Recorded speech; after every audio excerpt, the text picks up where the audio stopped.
So, dear friends, welcome to the Weekly High with LSD show. This week we have with us an IBM veteran, Gargi P. Dasgupta, who took charge of IBM research in India more than 2 years ago. As the director for IBM Research in India and CTO for IBM India and South Asia, she serves as a strategist for IBM Research, working closely with IBM's hybrid cloud business and global services businesses. Prior to being director, she was a senior manager at IBM Research India, leading the work in AI for automation. Among her many accomplishments, she was recognized as an IBM Distinguished Engineer for her exemplary technological achievements in 2019. Uh, Cutting to the chase, Gargi, you were the first woman to head IBM research in India. How has the journey been so far, and how do you define your leadership style, especially in these trying times when the COVID pandemic has engulfed the nation? Yeah, thank you, Leslie. Of course, it was a big honor to lead IBM Research India from all perspective, and I absolutely cherished the role that I had to play because I knew I had the best minds and channelizing them towards something that means value for IBM, for IBM's clients, and for community, and of course, India, South Asia in general was really what I strive to do. So it's been a wonderful experience. Of course, right after a year in the role, I think we got struck with something that we'd not anticipated, and there was no playbook, right, to how to lead a team, how to keep your team safe, yes, business productivity. So we had to invent and innovate. So it was researchers' mind put to task. It's been challenging. It's been, I think we handled the first wave well. Of course, a lot of panic, you know what's going around. But I'm still hopeful that united as IBMers, as a nation, I see so many citizens self-regulating and helping the government. I'm very hopeful that we will come out of it. And technology as always has played a major role, right? Whether it being helping accelerate transformation that otherwise would have taken 6 to 7 years, but accelerating clients saying that I need to move to cloud, I need to move online, I need to go digital now. So I think technology has been kind of keeping our lights on. We all switched to online mode of working, delivering value to our clients with the bat of an eyelid. So I'm really passionate about that. Continue even in the second wave. I think we're continuing to see how technology can help supply demand, how technology can help citizens, our IBMers. So I think that's been really the journey. My leadership style is really of course to be more hands-on, to understand a problem area before I delve in and I ask my troops to lead. My leadership style is also to always ask the question, how does it benefit my end customer, right? Yes, I created an algorithm that was 2x faster. What are the use cases? And then, of course, I think empathy is at the core of it. So that's how I'll describe myself. And this was traditionally, if I'm not mistaken, a male bastion. So, did it? I mean, we have been associating mostly R&D kind of stuff with rightly or Yeah, wrongly. So, yeah, and I think the problem is not that there were many women out there and they were not getting the right opportunity. It was at the grassroots, right? Right. Even though India has decent numbers for women in STEM, the leaky bucket, after they join, if they need to handle a two-body problem, if they need to do a PhD, like research is a little bit we do recommend PhDs, right? It's not mandatory, but we need deep thinkers. Uh, the women population, the diversity population just dwindles, right? So it was very few people at the candidate or who even expressed interest or put out their hands to be able to do this job. So I think that's really the problem. But we have to fix it, right? I mean, that's one of the challenges. We have to. Anita Borg is doing so much good work. And we see every year the number of women in STEM really attending venues like Grace Hopper doubling and tripling. So I know the gender gap report is depressing, but I think that at least we're making a dent. Fair enough. I mean, I'll be coming to that question in a bit. Again, just to explain, how do you view things, but that in a bit. But before that, I mean, you describe your focus areas as, I'm quoting, realizing the vision of future of computing through the infusion of AI and blockchain into the enterprise ecosystem, and helping IBM India lead with innovations in cloud and Yep. cognitive. So what's the progress that you have made in the last 2 years in these focus areas of yours? Yeah. Yeah, so that's basically, I think, the basis of what I've been trying to do. The company is single-mindedly and under initially under Ginny and then now under Arvind's leadership, is focused on two key things, right? Helping our clients transform their businesses, which is via hybrid cloud, right? Really enabling them to access the power of cloud. And then this cloud becomes a vehicle for everything that the company wants to do, which includes AI, right? Our prediction is every company becomes an AI company or has AI intersped, not in bits and pieces, but into their deep business processes, right? So in order to do that at scale and not do small POC, small demonstrations of AI, you need a stable vehicle. And that's our hybrid cloud platform. And that's exactly the mission. So at IBM Research India Labs, through the last couple of years, we've been spearheading innovations and technology in both these domains, right? One, in helping land the hybrid cloud journey with clients, but with also innovation, right? Which means you also intersperse AI as clients move to hybrid cloud, right? And what does that mean? That means I'm locked up in data centers. I have massive applications. Some of my developer teams might have left. I don't have knowledge, but those are not optimized. Today, they might be accessing data from all remote locations. My data is, fragmented. I need a good solution to move to more modern technologies, but I cannot afford business downtime, right? I cannot take down my entire retail store or my banking system to do this move. So how do you do it in bits and pieces in an optimized way? How do you refactor code? How do you re-platform applications? And there's a very big role for AI in that. It also tells you the whole world, right? The whole consumer world is building language models, very large language models. I don't know if you've heard of BERT, Yeah. GPT-3. All of this is taking the world by storm, right? And it should, because there is enough data with these consumer companies, and we should start building large language models. We've taken that notion and seen what does it mean to apply this to the language of code, right? And I gave you the application. The application can be application modernization, but we also released a huge data set, which is called Project CodeNet. It contains about 14 million code samples, 500 million lines of code.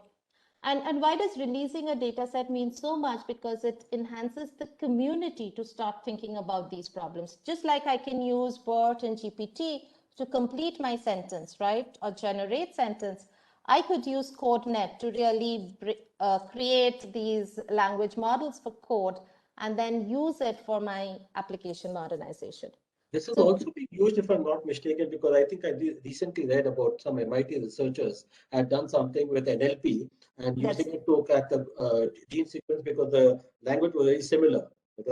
Yeah, absolutely. So this is a partnership with IBM has a strong partnership with MIT. So the CodeNet data set was actually released in tandem with the MIT researchers. So IBM researchers along with the MIT team actually worked on this. Okay, lovely. Yeah, because that I thought was quite fascinating, and I just wanted to understand. It is, yeah. So how is it being applied now? Is the community actually picking these things up? Because yeah, so that's the hope, Leslie. I mean, there's nothing like this. There's enough, Wikipedia question answer data sets that research community picks up, and then it's distributed, right? Then you don't need to regulate it. So the hope is that with this project, we just launched it, that a lot of researchers get excited about these problems. I mean, we use it internally in a lot of our client engagements, right? But the hope is that we foster more, we have students look at it, faculty look at it, other users look at it. So we'll see. I think I can answer that question maybe a couple of months from now. So our AI strategy overall is really pivoted on three things. It's natural language processing, NLP, automation, and trust. And again, this is not work done, in the last couple of months, it's been work that's been done over years, ever since, we played Jeopardy, ever since we launched Debater. And it has culminated into some significant accomplishments where we got recognized by Gartner for our AI leadership, right? And break it down into two personas. One is having AI tools and technologies that help developers, right? How do I build model faster? How do I test model faster? And then machine learning platforms, right? In order to build a model, I'll need data pre-processing, I'll need to deploy, I'll need to continually monitor that.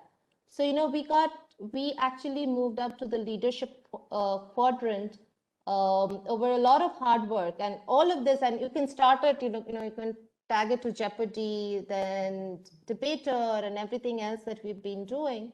But right now, both for the set of personas of machine learning software engineers as well as machine learning platform creators, I think we are in very good spot. And everything that you mentioned, right? Watson Machine Learning, Watson Assistant are part of these services. And even the Weather Channel. Yes, so the Weather Channel platform and all the AI that we do is part of our AI application story. Absolutely. So when you look at a country like India, especially, I mean, there's a lot of talk on AI, but of course, where do you think India figures in the whole AI ecosystem? Because yes, the ambition is clearly that India wants to become an AI superpower. But my personal take on this is that it is more strong in the application space because it does not have semiconductors, it does not have many other things. But there are a lot of initiatives that are taking place. But from an IBM point of view, how do you look at India and its AI contribution and AI potential? A lot of traction, actually, especially in certain industries, but there's also been a good study that's been done on AI uptake in the last couple of years for India, right? I think we can send you a pointer that shows that almost 50% of the Indian companies absolutely think that, AI and automation are going to be big game changers for them. No, that's fine. I'm okay with that. I mean, those are studies that I'm very familiar with the studies because we have written reams on that. But I'm saying, what is the sense that you're getting from an AI? Because when we speak to companies, the sense that we get is it's basic machine learning, it's statistics to most of the time. It's not even hardcore AI. Okay. So you are actually asking the boundary question of where does statistical machine learning get into AI? So I want to say one thing, Leslie, and this is not because I want to just broaden it for the perspective, but there is a roadmap to this entire landing with AI, right? There's an information architecture. And the information architecture really mandates that you get some basic things right, which is that you have your data, your data sources, you have your data, you don't need to move your data sources for your AI algorithms to work. You have trust embedded, or you have a mechanism to infuse trust in the data sources and the models you're building. I think those are much important questions than really being pedantic about that. Am I using the latest and the greatest autoencoders and deep learning, or is it such simple, SVM models that are working? I think I'm not distinguishing. When I say AI, it could be human assisted supervised learning, it could be unsupervised learning, it could be statistical machine learning, or it could be, moving more towards deep learning and reinforcement learning. So that's IBM's view, right? So we are broad on how we say AI is used. So basically, you're saying that it's the problem that needs to be solved, the business problem that needs to be solved, and then yeah, exactly. It's most important to solve the business problem and to solve it in a way, like I said, right? Data, sometimes as data scientists might assume that there's a data lake and we just make a few calls and the data is there. That's not true, right? Data is fragmented, data is sparse, data might have, bias in it. and data might not be, there's so much of data generated might not be even movable, right? So there are a lot of hard problems. 80% of the time, either companies or even IBM data scientists are actually spent on creating this pipeline and working with data. So I would say, so let's solve the problem first, right? Let's help humans do things via AI and automation better, rather than getting too hung up on, am I using the latest and the greatest deep learning? And we do that, right? In research, we have always our eye on what's the next horizon of these, but our businesses might still be okay with, simple regression based algorithms, pattern matching, something that works for them. And then you can then deepen the technologies as you get more data.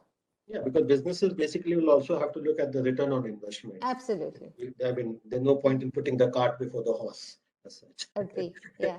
No, Agree. I fully subscribe to you. It's just that I just wanted to understand what is, because people do get carried away by the hype. Like when they see AI, they look at Terminator, Skynet, and they get totally, yeah. But also, I think we've done a lot of good work by releasing, by continuously talking to our clients, and every customer today has a data science group, right? And taking them and understanding the pain points in their journey to really convincing them that let's solve the business problem, right? Let's see what ROI you get. And not as a POC, right? Let's have it integrated into your business process, with all the hooks integrators, with all the monitoring, with all the compliance, all in place. And I think at that point, we can go back and say, hey, if I'm collecting 1 million samples because of what I put in business process, I'm sure that I can move to a much more sophisticated algorithm. So that's how I see it. Typically, large companies, I think, from your experience, I mean, the medium-sized companies and large companies would have implemented AI in some form or the other to solve their business problem. What about smaller companies? Because most smaller companies, when they come to us, they ask us, but can we afford AI tools? Can we? So, what would be your kind of advice to these guys? Yeah. So for the smaller companies, I would say this is, no technology has been so much out in the open, right? And being pushed by the open community. For example, if you want to start with, simple classification, clustering, recommendation tools, a lot of support out there in open source, a lot of support from IBM releasing open source. And so does Microsoft, Google, right? We all contribute back in the open. No technology has been so much adopted in the open, Leslie, as we see the trends with AI, right? So get started with that. Enterprise support is needed for big enterprises, when you're dealing with customer data, when you're dealing with financial data, transactional data. But if you want to just get your feet wet, right, through the front door, then there's enough out there in open source. And open source doesn't mean that you get something that's not supported or not trusted, right? We've actually released our AI fairness toolkits, AI trust toolkits, all explainability toolkits, all out in the open. So you can get the end-to-end pipeline very easily ready by just using open source tools, right? So both for the machine learning, for the data pre-processing, for trust and explainability. And then you see what the solution looks like. At that point, when you then decide that how do I integrate it into my business process, there will be many questions on these open source tools. And that's when you start thinking that what do you need to protect and license and grow and monitor? And where do you want to spend the bucks? The smaller companies also, tell us, like, in a sense, like, if AI is all about data, we don't generate that kind of data. How do you react to that? I see. Can you give me an example of like, no, don't take a name, but which industry is running a startup and not generate, even a smaller company? We don't have that kind of quantum of data. It's not that they because for them, they say, okay, fine, AI is a factor of data. So they're not too sure about it. They're saying, do we really generate enough data that it justifies AI? Or can we do with simpler tools? That's what. So, I mean, I want to say that every company, whether they know it or not, is generating data, right? Even if I'm in the food service, let's say I'm take a small, like no tech, Yeah, actually, I was talking to my friend. So she runs a gym, right? So she trains young kids for their fitness and also adults, right? She was telling me, so do you think you would think it's completely in the physical world, right? Before today, it's in a physical space that's called a gym. People come in, they use machines, they have the right diet and the workout. Uh, she was telling me that since they've moved online, they've been collecting these requests, right? So they capture demographics, what kind of customers, what age, what's my weight, what's my target. And you also have this wonderful image recognition tools that can take pictures. And she's been applying AI to just that data. So that quantum of data is what? Maybe 10 customers in a week signs up, right? If you have a good business, it's a small one. But each of those customers have multiple parameters, and creating samples and subsamples of data that can be used to normal machine learning algorithms for image recognition, and to say, okay, you're not doing this right. This is not the right posture. Let's correct it. You worked out here. So yeah, I don't know. I don't think you can run a small, medium, big business without data. The quantum of data is where the confusion is, right? Do I need a terabyte of data to train my machine learning? Absolutely not. Like I said, right? Even with a few low hundreds of samples, we can train logistic regression, SVM models, decision trees. The hope is that as you collect more data, you can get the machine learning algorithms to learn the features automatically. And that's what we want. We don't want to do feature engineering with small amounts of data. We remove the bottleneck of feature engineering as we get more data. And the quality of data also will matter, I guess. Oh, yeah, excellent. Because Okay, actually, yeah. So there are two ways to understand automation, right? It's using AI for automation, which means I have a loan lending process, right? I have a recommendation process. I have a hiring process. I have a procuring process. How do I infuse AI into all of these so that at stages where there is some data and I can use historical data to understand patterns and apply them really works. So in infusing AI in automation of business processes, we again, with going back to the same Think conference, we launched something that was led by research. It's actually called Watson Orchestrate, right? And you'll see it's really an orchestrator, an AI-based orchestrator that understands what skills do I have, to do my job. Maybe to do my job, I need an integration with a ticketing system. I need an integration with a calendar system. When someone changes something, I need a notification, right? So there's a bouquet of skills.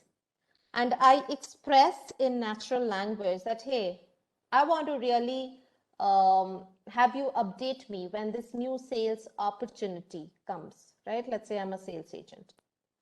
Taking that whole utterance, parsing what is the intent and what skills do I have in my catalog to help Gargi, the sales agent, do her job better. And then that mapping goes and breaks it up into the skills I have in my catalog. Obviously, you understand that there needs to be some back-end catalog of skills.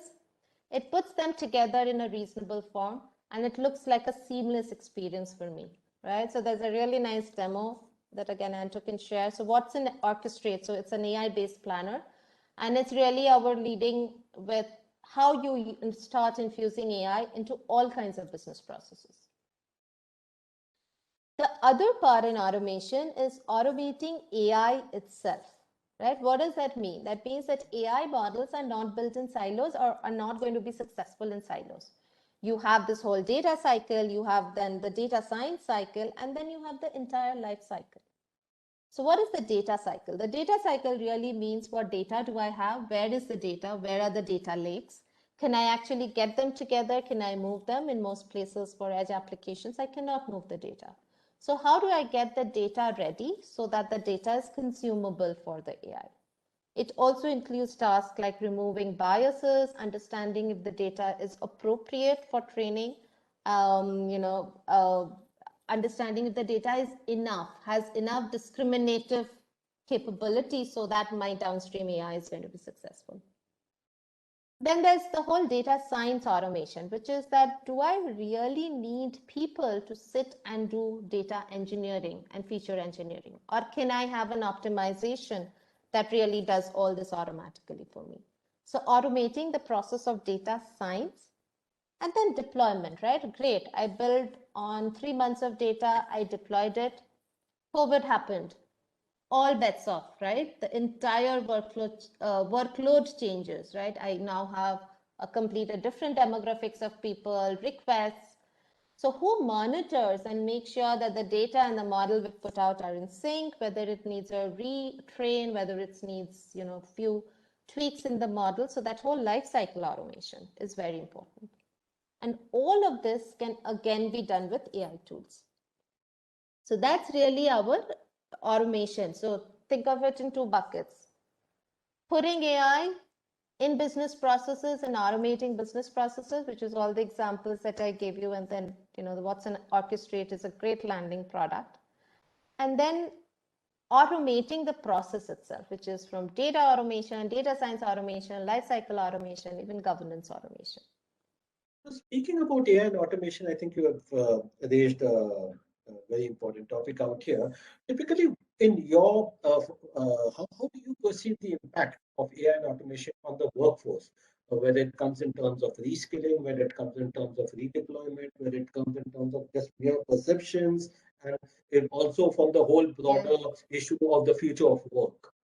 Yeah. Very good question, Leslie. Yeah, so I think that's a hard battle. I didn't call this out. Absolutely, right? It's often not about technology. It's often about people getting to know how to use these tools and then reskilling, reorienting their thinking, the processes. And you're absolutely right? So we've faced this in the early years, right? When we tried to kind of go put AI models, let's say, in account payables process, right, for our clients.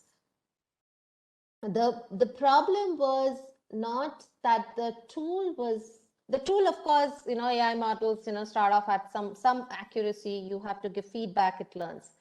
It was not about the accuracy. It was about the shift in mindset and the business process that had to be reinvented. So we've actually done this work, and even though this was really not outside the purview of research, we've actually handheld many clients to help understand that how their business processes also needs to be net new, right? If they're going to infuse AI. Now, the skilling part is something that we can only, raise flags and have them point to, that you need the next generation of workforce to be looking at this more differently, right? How do I use these tools and then put what I'm best at, which is decision making and reasoning, right? Put those skills to use the most in the time that I save. And I've seen this in operations when we tried to introduce AI-based tool for helping manage operations. They had to change a lot of their change management process, a lot of their incident management process with new age thinking. And I'm sure it's like, I gave you 2 examples, right? Account payables, people actually looking at invoices, purchase orders, and doing their things. Openness to accepting algorithms, openness to accepting tools. And then at some point realizing that, hey, out of those 100 purchase orders that I had to compare, today I only have to compare 2, which means I have a lot more time to optimize other things. So I think that's a much longer discussion for another day. But you can get tools to be effective, but not without people, right? So you absolutely have to get them involved very early on in the design process, tell them that this is going to be useful, have them as part of your journey as you design the UI. So completely a different topic, but very important. Absolutely. And when you're talking about designing, I mean, I say even till about 3-4 years back, I probably would not have asked this question to a CTO. But today I have to, I'm sort of, forced to ask you. basically, what is your sense on AI and ethics as far as integrating that in the design process itself? Absolutely. No, very good segue into what I was going to say. I mean, ethics has to be the underpinning of everything that we do, build, launch, and ask others to use. And all this tech that I talked about, like about, building great NLP models, automating the data science life cycle so you get it from weeks and months to a few days, and rapidly being able to deploy AI. All of this is wasteful, right? If you don't have ethics, if you don't have the underpinnings of trust, right? And that's really important for us, and that's really our third pillar, that ethics has to be woven, like you said, into the entire life cycle. It cannot be an afterthought after you build the model. So, working with the business users, working with the users of the technology right from day one is important, but also giving them tools is important, right? One is, in the conversation, understanding the use cases, but there are also tractable things that we can do. For example, we can measure how fair is your model and the data that is feeding into your model. We can explain that why is the model making a recommendation of loans in this category and rejecting loans in this age category. What's going on, right? Like really opening up the black box. Is your model robust, right? Like, for example, if today you're making a recommendation for me to not have a loan, tomorrow if I change one parameter, right, which is my age or my life expectancy, are you going to completely change your decision? Because people don't like things that flip, right? They really want robustness in the models. And if those models are going to do important things like loan recommendation, candidate recommendation for hiring, in the financial systems, we have so much government IDs that we collect, and then we go through that and we actually suggest the right funds to invest in, right? So all of that needs to be, if I'm trusting tech to do all of that needs to be robust, right? And then transparency. So transparency is really putting all these three together in a label. So when I have to pick up an orange juice, I go to the store and I read out the nutrition label, right? It gives me a sense, but it's a simplistic sense of how much calories am I consuming. Can I do the same with an AI model I decide to deploy in my system? Can I look it up and say, okay, looks like it has been trained on these data sets from these domains, and its fairness factor was high for this demographics, and it also does explainability. So this is, useful for me. So I think that really builds more transparency. So we call this, like the nutrition label for AI. Now, once I do all of that, Leslie, you can ask that, still they need to be, tied together with governance, because this is not a point in time statement, right? Exactly. I might have a fairness today that is high, but things change. I need to monitor. I need to alert something if something in my data or my model is really changing. So all of this tied together with a platform of governance is very important. And that's why I think ethics, governance. There are so many cultural differences also. I mean, what is right for us is not right for another culture. That's true. And that's why I think the fact sheet, the transparency is important, right? That nutrition label can actually tell me that is this even applicable for the demographics that I care about, right? Let's say I'm trying to build a system for India. Let's say it's a crop, like whether you should do a pesticide, pesticides recommendation model. Which farms and which farmers and which demographics with what weather characteristics have actually used this model, or what is it trained on? I think very, very important to know, right? So like you said, I think that's our window into fact sheet. I'm sure there's a lot of work to be done, but we also recognize this as a big problem, and that's why we've been doing a lot of work, both research in the community outside, and We have explainability workshops and conferences and thought leadership and toolkits that we've released so that people start thinking about it.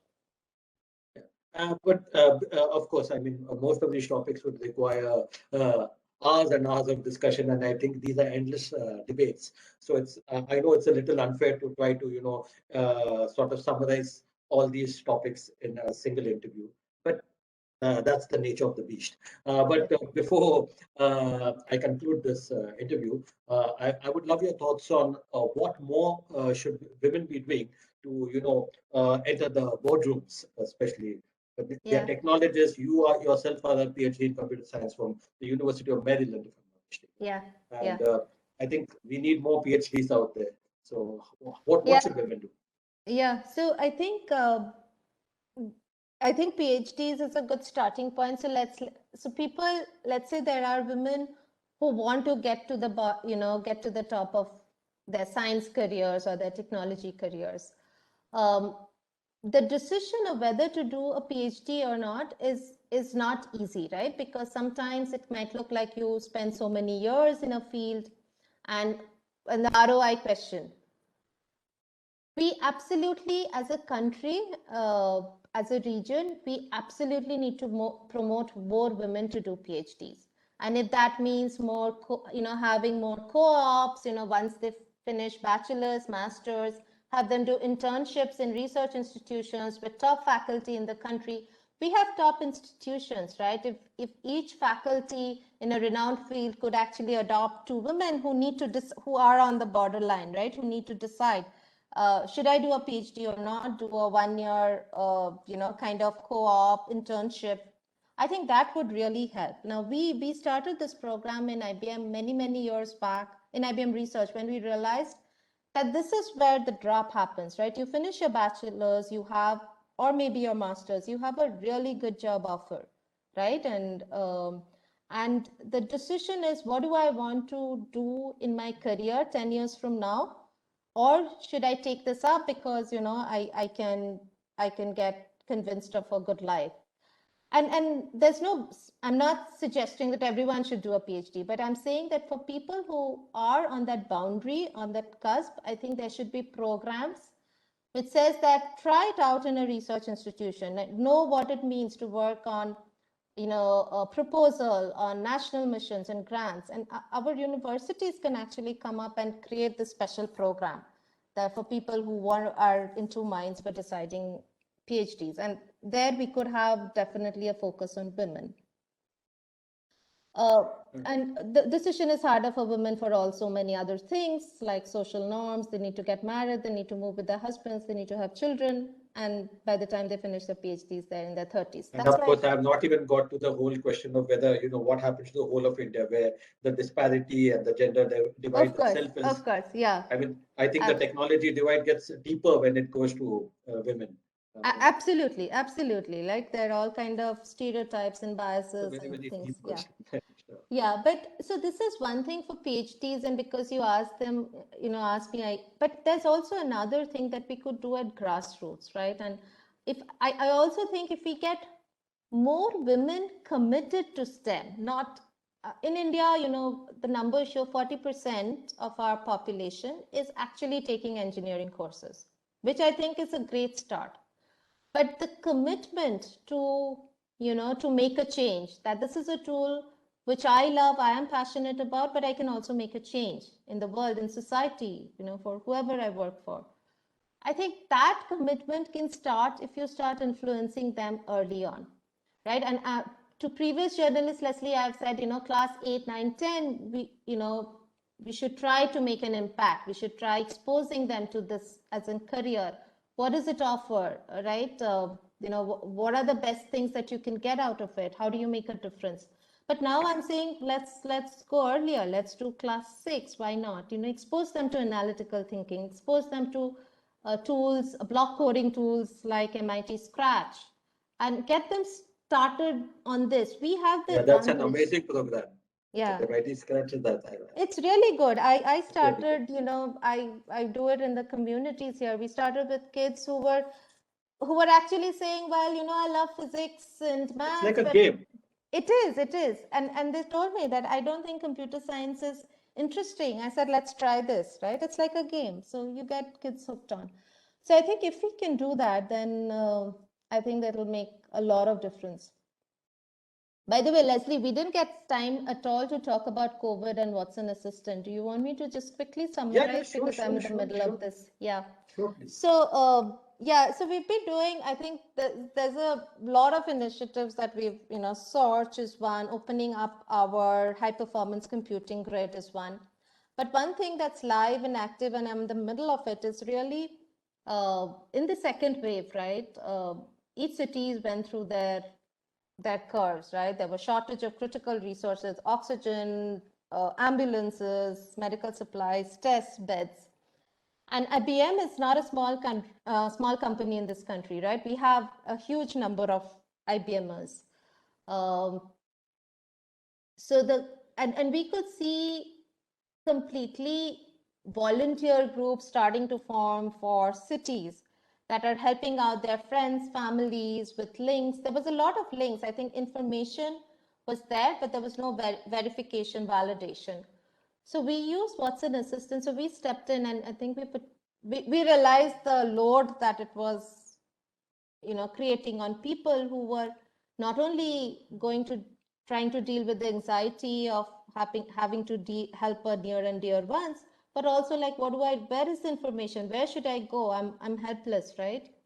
And the infrastructure, the health system at that point was really crumbling.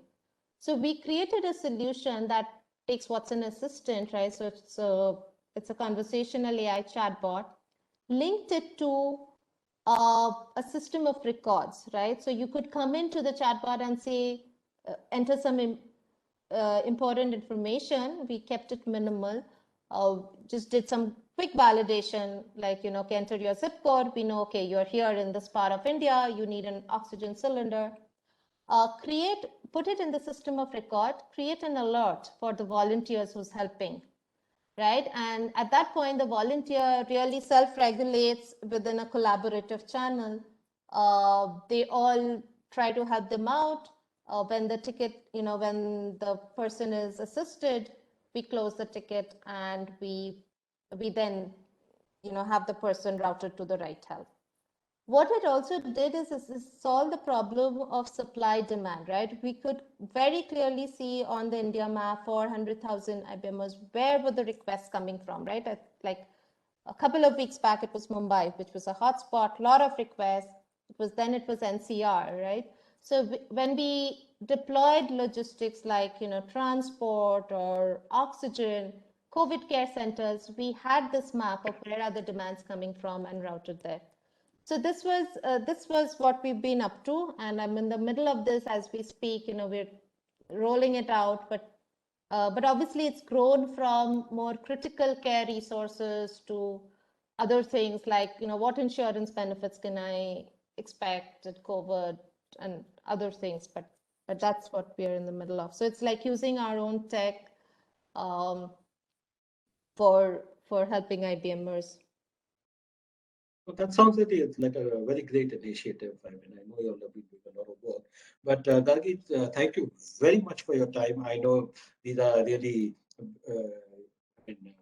thanks for taking your time from your hectic schedule and sort of demystifying certain things for viewers, because I think there's a lot of confusion around AI automation. I mean, still, despite the fact that so many things have been happening and there has been so much momentum around it. So thank you once again for your time, and wish you all the best in your journey. Thank Hope you, to Leslie. catch up with you soon again. Keep well and take care.